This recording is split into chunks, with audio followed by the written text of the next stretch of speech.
이 집에서 가장 먼저 사라진 건 사랑이 아니었습니다.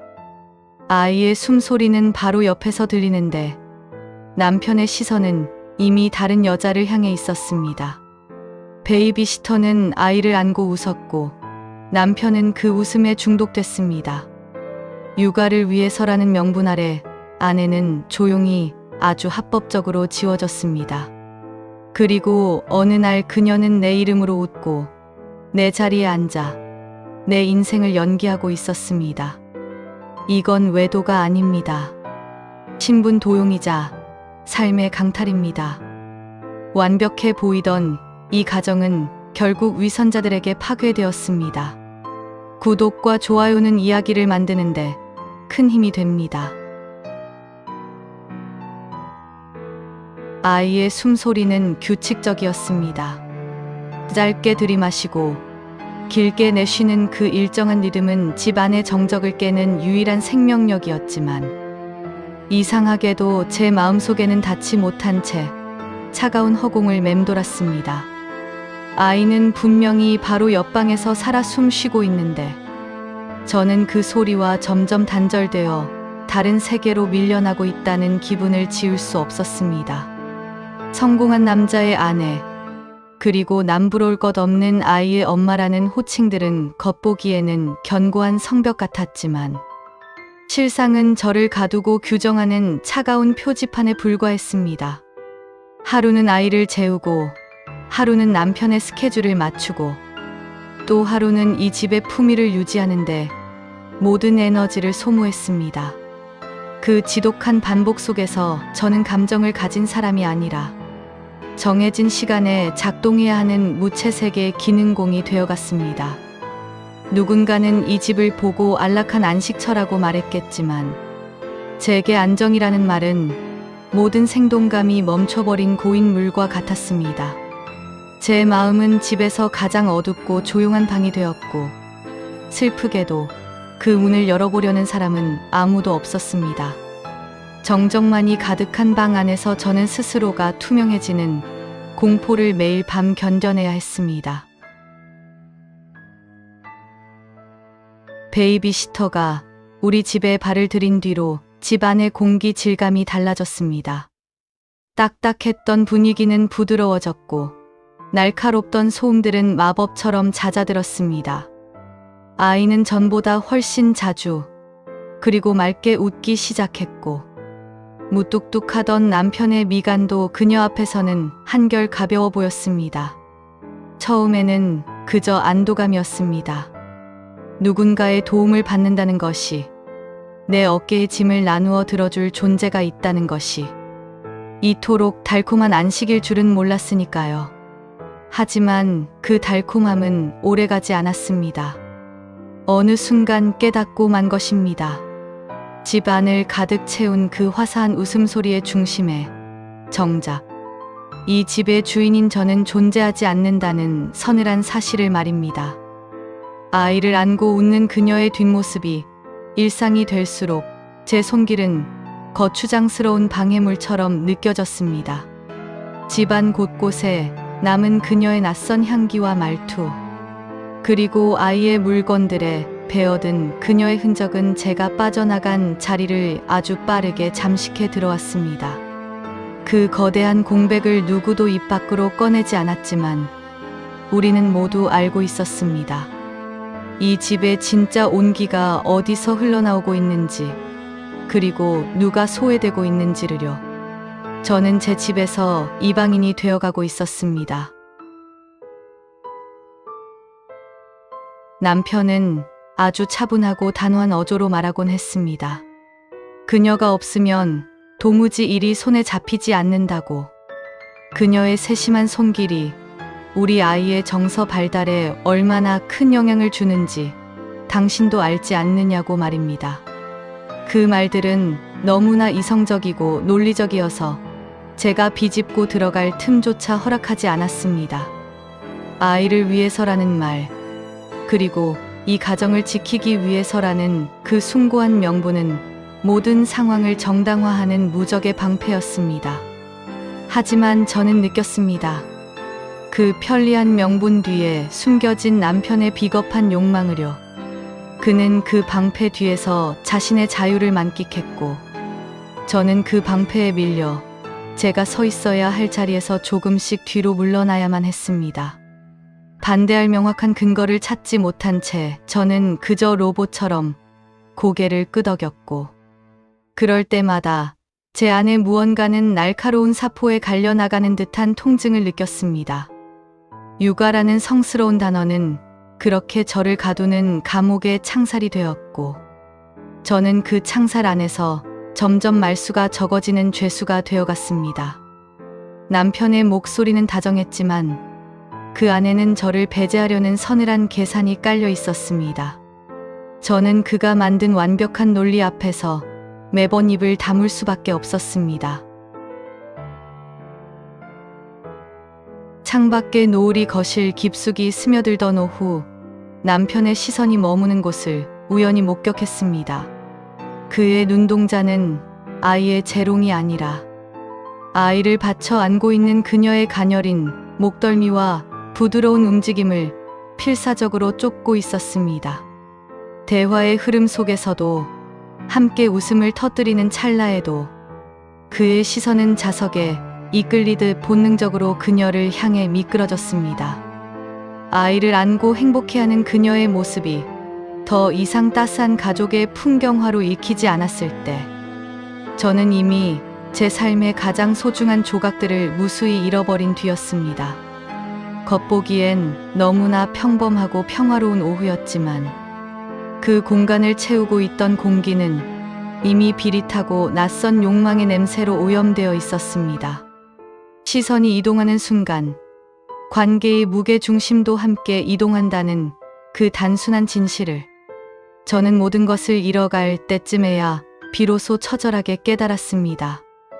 남편의 눈빛은 더 이상 저를 향하지 않았고 그가 바라보는 세상 속에 저는 지워진 존재였습니다. 그 찰나의 시선이 제 가슴에 박혀 지워지지 않는 낙인이 되었습니다. 평범한 거실은 순식간에 누군가의 비밀스러운 무대로 변해 있었고 저는 그 무대 밖으로 밀려난 초라한 관객이었습니다. 저는 누가 등을 떠밀지 않았음에도 아주 자연스럽게 마치 오래전부터 계획된 일인 것처럼 한 발짝 뒤로 물러섰습니다. 아무도 저에게 떠나라고 소리치지 않았지만 저는 제 존재가 이 풍경 속에서 얼마나 이질적인지를 본능적으로 감지했습니다. 아이 옆자리는 어느새 그녀의 차지였고 식탁에서 남편의 옆자리는 늘 비어있는 듯 보였습니다. 그 빈자리를 오래 비워두면 결국 누군가 다른 주인이 그 온기를 채우게 된다는 평범한 진리조차 저는 애써 외면하며 살았습니다. 집이라는 공간 안에서 저의 위치는 안개처럼 흐릿해졌고 저는 마치 죽은 사람의 영혼이 산 사람들의 곁을 맴돌듯 그렇게 그림자가 되어 하루하루를 버텨냈습니다. 제가 사라져도 이 집의 시계는 아무 일 없다는 듯 더 매끄럽게 돌아갈 것만 같아 두려웠습니다. 누구도 제 부재를 슬퍼하지 않을 것 같다는 공포가 저를 잠식했습니다. 옷장 속의 제 옷들은 점점 빛을 잃어갔고 거울 속의 저는 제가 아는 얼굴이 아니었습니다. 집 안의 모든 가구와 벽지까지도 저를 밀어내는 듯한 기분 속에서 저는 매일 조금씩 소멸해가고 있었습니다. 제가 서 있던 자리는 이제 누군가의 발자국으로 가득 차 있었습니다. 그녀는 어느 날부터인가 제가 아끼던 실크 가운을 걸치기 시작했습니다. 제 특유의 억양과 말투를 교묘하게 흉내냈고 가끔 외부 사람들에게 저의 이름으로 인사를 건네는 대담함까지 보였습니다. 남편은 그 모든 기괴한 광경을 보며 그저 연습일 뿐이라고, 피치 못할 상황을 대비한 연극 같은 것이라고 가볍게 일축했습니다. 연습이라는 그 짧고 가벼운 단어는 제 귓가를 울렸지만 그 속에는 제 삶 전체를 통째로 드러내고 새 것으로 갈아 끼우려는 잔인한 설계도가 숨겨져 있었습니다. 저는 그 단어가 품고 있는 날카로운 동리를 혼자서만 오롯이 감당해야 했습니다. 가짜가 진짜의 자리를 연습하는 동안 진짜인 저는 구석진 곳에서 목소리를 잃어버린 채 무너져 내리고 있었습니다. 제 정체성은 그렇게 조금씩 도둑맞고 있었습니다.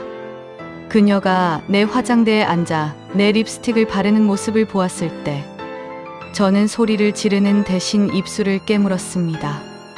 남편은 그 모습을 보며 만족스러운 듯 미소 지었고 그 미소는 제 심장을 난도질했습니다. 가짜가 진짜보다 더 진짜 같아지는 과정은 소름 끼치도록 치밀하게 진행되었습니다. 저는 제 이름을 빼앗긴 채 남의 옷을 입은 유령처럼 집 안을 떠돌았습니다. 밤은 깊었지만 잠은 오지 않았습니다. 서재 쪽에서 들려오는 남편의 낮은 목소리에 저는 숨을 죽이고 문틈에 귀를 기울였습니다. 그가 대화하고 있는 상대는 제가 아니라 바로 옆방의 그녀였습니다. 남편은 제가 잠든 줄로만 믿고 그녀에게 믿기 힘든 제안을 건네고 있었습니다. 이번 주말 아내에게는 비즈니스 미팅이라고 거짓말을 할 테니 함께 떠나자고 말입니다. 인터넷에서 알게 된 부부들과의 은밀한 모임. 그곳에서 그녀가 나의 아내 역할을 해줘야 한다는 기괴한 시나리오가 남편의 입술을 통해 흘러나왔습니다. 그는 그녀를 향해 달콤한 보상과 짜릿한 유의를 약속했고 그녀의 옅은 웃음소리가 공기를 타고 건너왔습니다. 제 이름이 그녀의 입술을 통해 불릴 때 저는 온몸에 피가 거꾸로 솟는 기분을 느꼈습니다. 문 하나를 사이에 두고 제가 쌓아온 세계가 산산조각이 나고 있었습니다. 남편의 목소리는 유혹적이었고 그녀의 반응은 능숙했습니다. 그들은 이미 제가 모르는 수많은 밤을 공유해온 것 같았습니다. 배신감은 얼음물처럼 제 혈관을 타고 흘러내렸고 저는 어둠 속에서 차갑게 식어가는 심장을 부여잡았습니다. 그들의 공모는 완벽했고 저는 그 완벽한 계획의 유일한 걸림돌이었습니다. 남편은 예상대로 거짓말을 남긴 채 집을 나섰고 뒤이어 그녀 또한 자취를 감췄습니다. 저는 차가운 분노를 억누르며 그들의 뒤를 쫓았습니다. 내비게이션에 남은 흔적을 따라 도착한 곳은 도시의 빛이 완전히 차단된 울창한 나무들이 성벽처럼 둘러싸인 숲속의 외딴 별장이었습니다. 엔진 소리가 들리지 않게 멀리 차를 세우고 숲길을 걸어 들어갔습니다. 나뭇가지에 뺨이 긁히는 줄도 모르고 저는 거대한 유리창 너머를 향해 눈을 부릅떴습니다. 그곳에서 그녀는 더 이상 베이비시터가 아니었습니다.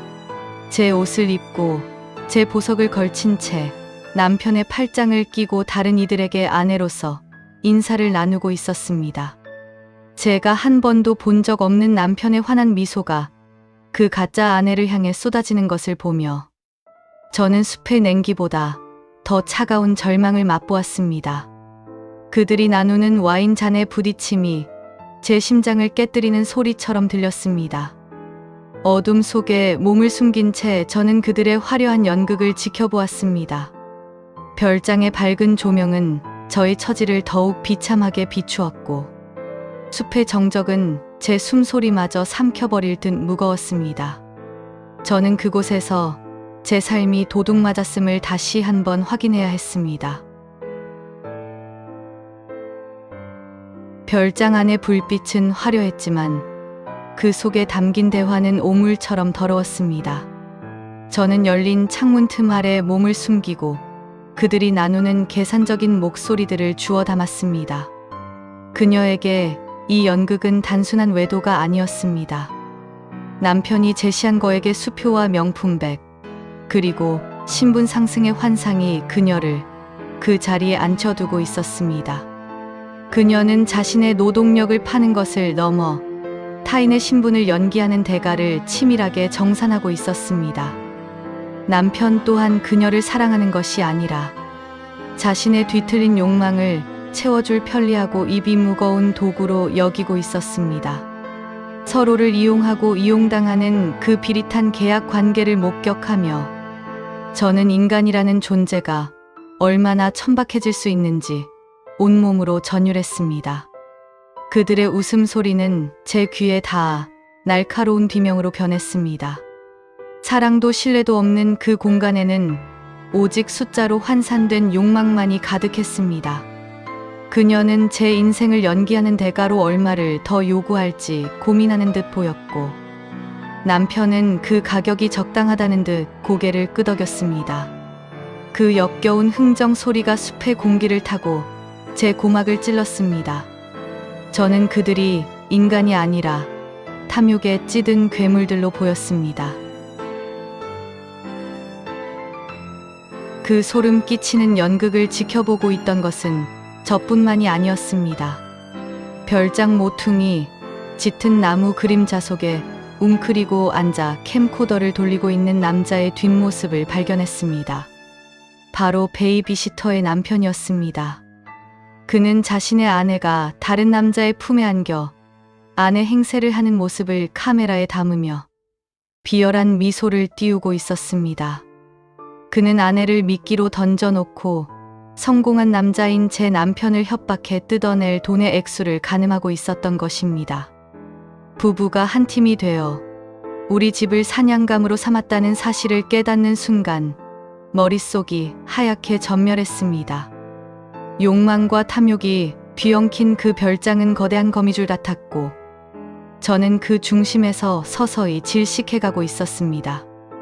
모든 것이 누군가의 계산 속에 움직이는 연극이라는 사실이 저를 더 비참하게 만들었습니다. 저를 감시하던 또 다른 시선이 있었다는 사실에 온몸에 소름이 돋았습니다. 그 남자는 마치 사냥감을 몰아넣는 사냥꾼처럼 침착했고, 그의 카메라는 쉼 없이 돌아가고 있었습니다. 저는 그 지독한 먹이 사슬의 맨 아래에서 그들의 사냥을 지켜보는 유령이었습니다. 별장 밖의 어둠은 안의 조명보다 더 잔인한 음모를 품고 저를 압박해왔습니다. 드디어 인내의 한계가 찾아왔습니다. 저는 숨어있던 어둠 속에서 걸어 나와 별장의 문을 박차고 들어갔습니다. 고요를 찢는 파열음과 함께 실내 조명이 환하게 켜졌고, 화려한 드레스를 입은 그녀와 와인잔을 든 남편의 손이 공중에서 얼어붙었습니다. 제가 나타날 것이라고는 꿈에도 생각지 못한 그들의 얼굴은 공포와 수치심으로 순식간에 일그러졌습니다. 하지만 그 찰나의 별장 밖에서 카메라를 든 그녀의 남편까지 들이닥치며 공간은 순식간에 아비규환으로 변했습니다. 숨기고 있던 관계, 가장하고 있던 가짜 신분들, 그리고 돈을 노린 협박의 의도까지 한꺼번에 쏟아져 나오며 공기는 숨 막히는 악취로 가득 찼습니다. 비명과 욕설이 섞인 소음 속에서 저는 그 무너져 내리는 무대 한가운데를 말없이 굽어보았습니다. 제가 믿었던 모든 것이 쓰레기 더미로 변하는 순간이었습니다. 남편의 당혹감 섞인 비명과 베이비시터의 뻔뻔한 침묵이 교차했습니다. 그녀의 남편은 영상을 증거로 내밀며 승리자 같은 미소를 지었습니다. 그 아수라장 속에서 저는 제가 잃어버린 것이 무엇인지 똑똑히 보았습니다. 제 존엄함은 그들의 비열한 목소리 아래 짓밟히고 있었습니다. 별장은 더 이상 화려한 은신처가 아닌 추악한 진실의 전시장일 뿐이었습니다. 먼지가 가라앉은 뒤 마주한 진실은 예상보다 훨씬 더 추악하고 비참했습니다. 그곳에 모여있던 다른 부부들조차 실상은 남편의 비즈니스 파트너들이 아니라 비슷한 욕망을 공유하며 서로의 약점을 쥐고 흔드는 범죄 조직과 다름없는 무리였습니다.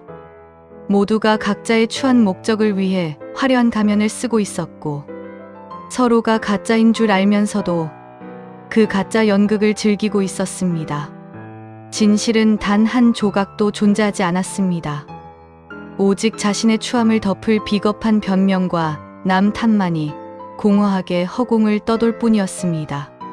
제 남편은 그 쓰레기 같은 판의 중심에서 가장 비겁한 가해자이자 동시에 가장 어리석은 피해자가 되어 바닥을 굴렀습니다. 그들은 서로의 치부를 무기로 삼아 공격했고 그 과정에서 인간다운 모습은 어디에서도 찾아볼 수 없었습니다. 우아했던 모임은 순식간에 서로를 물어뜯는 개싸움으로 변질되었습니다. 제가 동경하고 지키려 했던 사교계의 이면이 이토록 천박하다는 사실에 저는 헛웃음이 나왔습니다. 거짓은 거짓을 낳고 그 거짓들은 덩어리가 되어 우리 모두를 집어삼키고 있었습니다. 그곳에 남은 것은 깨진 와인 잔과 얼룩진 신분증, 그리고 바닥까지 추락한 인간 성뿐이었습니다. 상황이 완전히 노출되자 베이비시터의 남편은 본색을 드러냈습니다. 그는 방금 찍은 영상을 흔들며 제 남편의 사회적 지위와 명예를 담보로 상상도 못할 액수를 요구했습니다. 도덕이나 양심 따위는 애초에 기대할 수도 없었습니다. 그는 진실을 무기로 삼아 우리 가족의 목줄을 죄어왔고 제 남편은 비굴하게 무릎을 꿇으며 돈으로 입을 막으려 애걸복걸했습니다. 그 처참한 광경을 지켜보며 저는 깨달았습니다. 제가 지키려 했던 가정이, 제가 존경했던 남편이 얼마나 가벼운 모래 성이었는지를요. 인간이 자신의 바닥을 드러낼 때 얼마나 처절하게 무너지는지 저는 똑똑히 목격했습니다. 협박의 말이 오가는 것일은 이미 지옥과 다름없었습니다. 남편은 제 눈을 피한 채 숫자와 조건을 속삭였고 협박범은 승리감에도 취해 비릿한 웃음을 흘렸습니다. 그 거래의 중심에 제가 사랑했던 남편이 아닌 비겁한 생존자만이 남아 있었습니다. 돈으로 명예를 사려는 그 비굴한 시도는 이미 실패한 것이나 다름없었습니다. 세상에 드러나지 않는다고 해서 그 추한 행위가 사라지는 것은 아니었으니까요. 저는 그들이 협상을 하는 동안 우리가 되돌아갈 수 있는 길은 완전히 끊어졌음을 직감했습니다. 결국 법은 가장 명확한 증거를 남긴 자만을 선택했습니다. 돈을 요구하며 협박을 휘둘렀던 그녀의 남편만이 현행범으로 끌려갔습니다. 베이비시터와 제 남편은 도덕적 파산을 선고받았지만 법적인 처벌에서는 교묘하게 빠져나갔습니다. 그들은 다시 아무 일 없었다는 듯 일상의 옷으로 갈아입었습니다. 하지만 법이 끝난 곳에서 진짜 지옥이 시작되었습니다. 저는 처벌받지 않은 자들과 함께 다시 같은 집으로 돌아가야 했습니다. 법은 정의를 구현했다고 말하지만 제 가슴 속에 뚫린 거대한 구멍은 그 어떤 법으로도 메워질 수 없었습니다. 죄를 지었으나 아무런 대가도 치르지 않은 자들과 같은 공기를 마셔야 한다는 사실이 세상 그 어떤 형벌보다 잔인했습니다. 경찰차의 사이렌 소리는 멈췄지만 제 귀에는 여전히 그날의 비명이 들려왔습니다. 세상은 다시 조용해졌고 남편은 변호사를 통해 모든 흔적을 지웠습니다.